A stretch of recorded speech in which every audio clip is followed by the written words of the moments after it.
30 cars a day. Not a month. A day.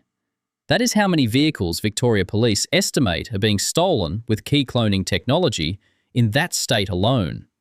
1 in every 3 thefts. No key, no broken glass, gone in under a minute. That is not a forum rumour. It is the Deputy Commissioner's own figure. And here is the part that lands in your driveway. The cars at the top of the target list are the LandCruiser, the HiLux, the RAV4 and the Corolla, the exact metal this country runs on. In Brisbane, one syndicate took more than 60 LandCruisers and Prados, $9 million worth, into shipping containers bound for the Middle East. $120,000 vehicles stolen in under 60 seconds, with the factory trackers switched off mid-theft. The insurers have done the maths. Theft claims have blown past $428 million a year, nearly double a decade ago, and the industry has started quietly drawing up lists of cars it would rather not touch. Refused outright, buried under conditions, or priced so high the quote is really a no with a dollar sign on it. 10 cars Australian insurers do not want on their books, and number 1 is the most Australian thing on 4 wheels, sitting in more driveways than any car on this list. Here is how the game actually works, because once you see it, you cannot unsee it. An insurer is not in the business of covering cars, it is in the business of avoiding losses. Every model on the road has a file: theft rates, parts prices, repair times, write-off frequency, and when that file turns ugly, the insurer has 3 levers. Say no, say yes with conditions, fit a tracker, garage it, pay a bigger excess. Or say yes at a price designed to make you walk away. All 3 mean the same thing. The computer has looked at your car and flinched. Here are the 10 files turning ugly right now. Number 10. The JDM imports. The Nissan Skyline in your mate's shed is a legend, and to a mainstream insurer, it is a headache wearing a spoiler. Grey import Japanese classics, the Skylines, the Supras, the twin-turbo legends of the 90s, sit outside the standard databases most big insurers price from. No local crash data, no local parts pipeline, right-hand drive history that arrived by boat instead of by showroom. So the mainstream companies simply wave them away, and the owners end up with a small club of specialist insurers who actually understand the cars. That specialist cover works, but it comes with agreed values, kilometre limits, club membership requirements, and premiums that reflect a small pool of very stealable cars. And stealable is the word. Values on the best 90s Japanese metal have gone vertical, which means a tidy Skyline is now worth more than most new cars, and thieves read the auction results too. If you own one, the mainstream market does not want you. Budget for the specialists, and budget properly. Number 9. The modified ute. The lifted ute with the wheels and the tune is half the car park at every job site in the country, and it is quietly one of the easiest ways to get a policy refused. Insurers price the vehicle that left the factory. Start changing it. Bigger lift, bigger wheels, a tune pushing more power, and you are asking them to cover a different vehicle to the one in their file. Some will take it with every modification declared and priced. Some will cap what they accept, and some will simply decline the risk, because their own underwriting rules say a heavily modified vehicle is outside appetite. The industry's own guidance is blunt. Every insurer has different rules on modifications, and depending on what you have done, some will refuse to cover the car at all. The trap is not the refusal, it is the quiet one. The bloke who fits the lift after taking out the policy and never tells them. Come claim time, an undeclared modification is the cheapest reason an insurer will ever find to walk away from you. If your ute is modified, declare everything, in writing, and keep the confirmation. Number 8. The repaired write-off. The flood car wearing fresh carpet is the worst bargain in the used market. Every year, storms and floods push thousands of Australian cars through the insurance system as write-offs, and a portion come back, dried, detailed, and offered to you at a price that seems too good. It is too good. A statutory write-off can never legally return to the road, but a repairable write-off can, in most states, after inspection. And this is where you need to be awake. New South Wales bans re-registering most repairable write-offs entirely, which is exactly why they migrate across borders to be sold where the rules are softer. And the insurers know the file. A car with a write-off in its history is harder to insure comprehensively, harder to insure at full value, and some companies will only offer third party on it, which tells you everything, because the people whose entire business is pricing risk have looked at that car and declined to stand behind it. One rego check before you buy, a few dollars, tells you if the history is clean. Skip it, and you might own a car the industry has already given up on. Number 7. The turbo car with a young driver on it.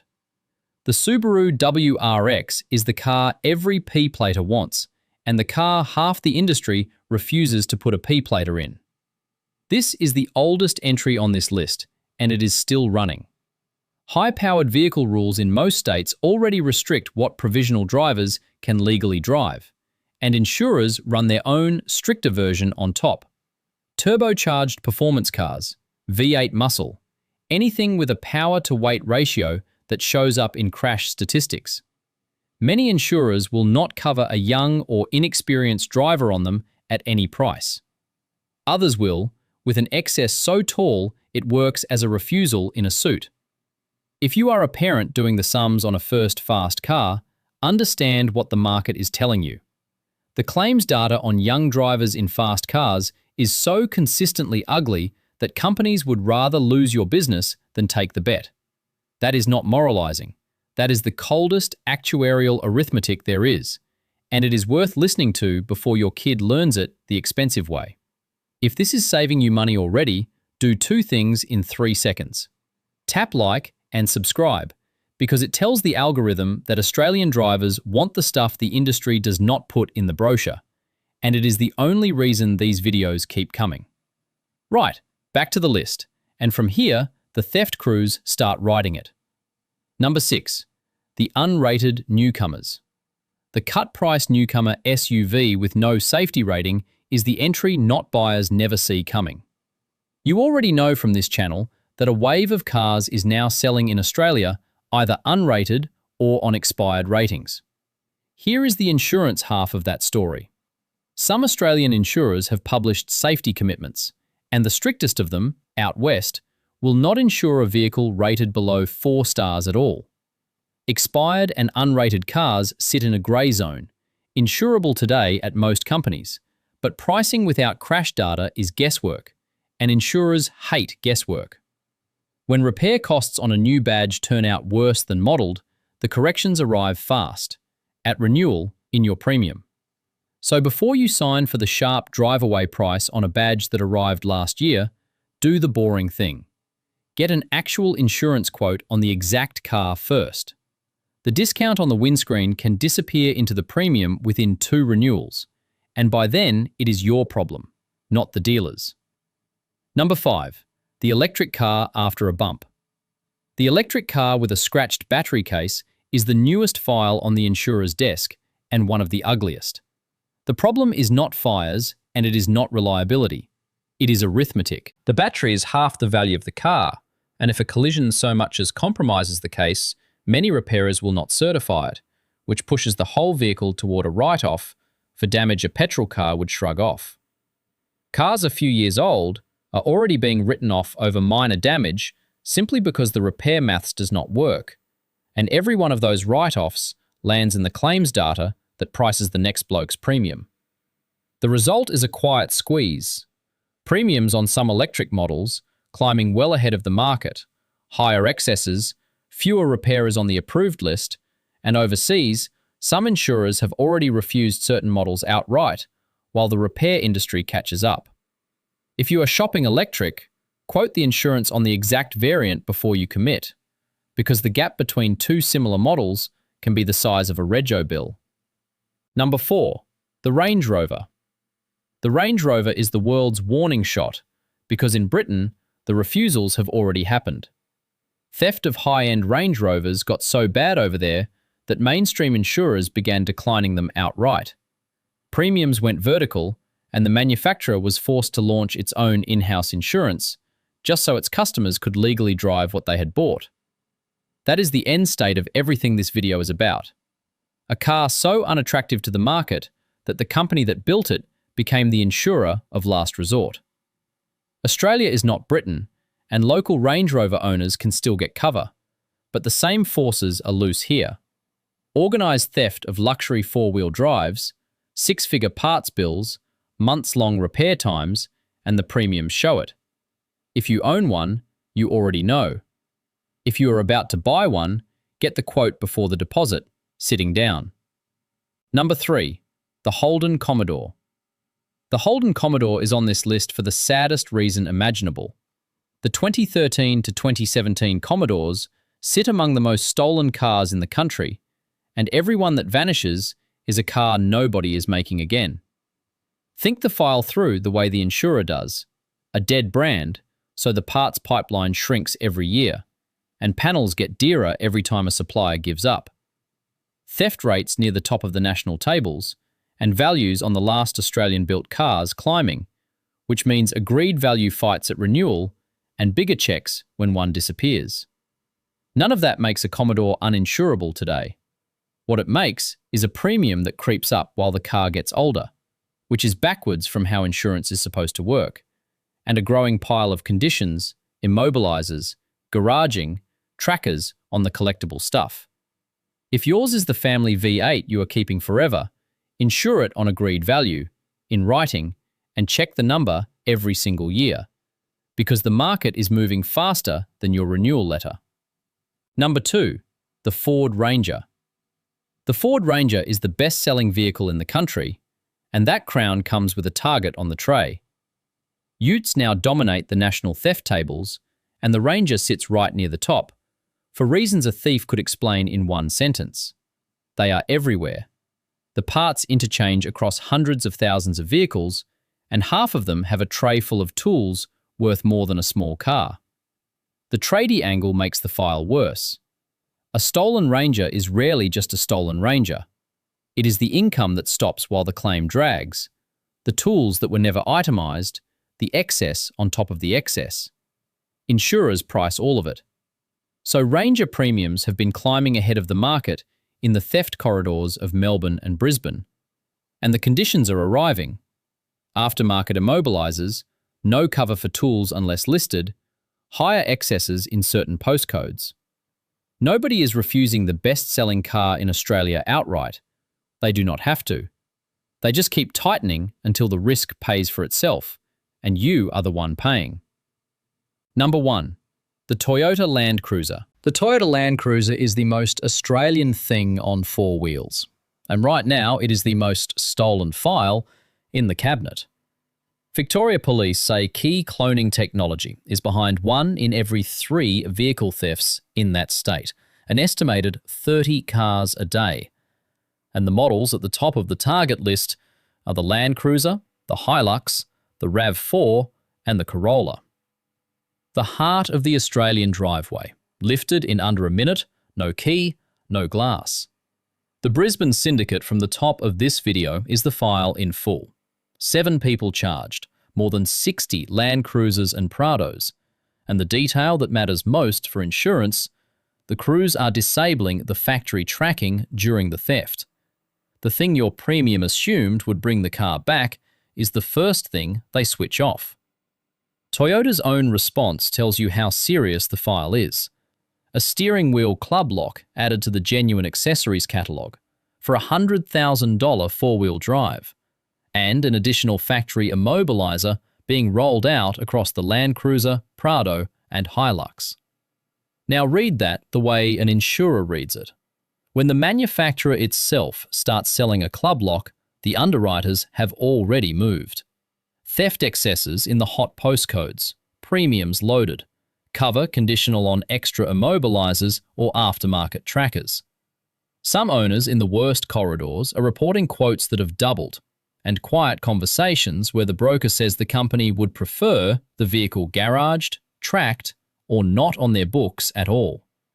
Nobody will put it in writing as a blanket ban, because banning the LandCruiser in Australia is like banning the sun. But talk to owners in the theft corridors, and the message between the lines is exactly what this video is called. Number 0. The insurer's side of the story. I have spent 18 minutes making the companies sound like the villain, so here is their side, and it is fairer than you might expect. First, an insurer refusing a car is not an insult. It is information. Every no on this list is the market telling you something true. This car gets stolen. This car costs a fortune to fix. This combination ends badly. You are free to ignore it, but the data behind it is better than any opinion in a pub. Second, the pricing protects everyone else. Every claim on a stolen LandCruiser is paid out of the premiums of people whose cars were not stolen. If the high-risk files were not loaded, your Nana's Corolla would be subsidizing the theft corridors. Risk-based pricing is the system working, not failing. Third, the conditions genuinely work. Trackers recover cars. Immobilizers defeat cloning. Garaged vehicles get stolen less. The hoops are annoying, and they are also, mostly, just good advice with consequences attached. And fourth, you have more power than you think. This market has dozens of insurers, and a no from one is not a no from all. The Range Rover story proves even the worst file finds cover eventually, at a price. Refusal in Australia is almost never absolute. It is a negotiation you have not finished yet. So here is what you actually do. 5 things, all under 10 minutes. 1. Quote the insurance before you buy the car, on the exact variant, your address, your drivers. 10 minutes online, and it is the cheapest surprise prevention in motoring. 2. If you own anything in the top 4, ring your insurer and ask one question. What discount do I get for an approved immobilizer or tracker? The device often pays for itself in 2 renewals, and in the hot postcodes, it can be the difference between covered and not. 3. Declare everything. Modifications, business use, the apprentice who drives it Fridays. An awkward conversation now beats a denied claim later, every single time. 4. Check the write-off register before buying used. A few dollars against inheriting a car the industry already rejected once. 5. At every renewal, re-quote the market. Loyalty is not priced into this industry, and the same file that one company loads, another is still hungry for. Before you go, what is confirmed and what is not? Confirmed on the record. The Victoria Police key cloning figures and the target models. The Brisbane syndicate charges, the 60-plus vehicles, the containers. Toyota's club lock and the additional immobilizer program. The British insurers declining Range Rovers and the manufacturer launching its own cover. The theft claims bill passed $428 million. Reported but not settled. The size of premium rises on specific models varies by postcode and profile. The doubled quotes are owner reports, not published rate cards, and no Australian insurer has published a blanket refusal list with names on it. What you get is conditions and prices instead. Still developing.